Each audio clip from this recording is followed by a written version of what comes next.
people on Vinayaka Chavithi. Hi, ఏం చేస్తున్నా? నేను నిమజ్జనం రోజు ఎల్లుపులు వేసుకుంటా. నువ్వేం వేసుకుంటావు? అందరం మ్యాచింగ్ వేసుకుందాం. రేపు పింక్, ఓకేనా?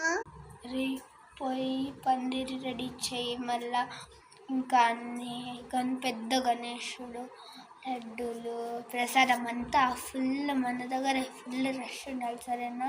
చెప్పకుండా వచ్చాం, చెప్పకుండా వెళ్ళిపోవాలి.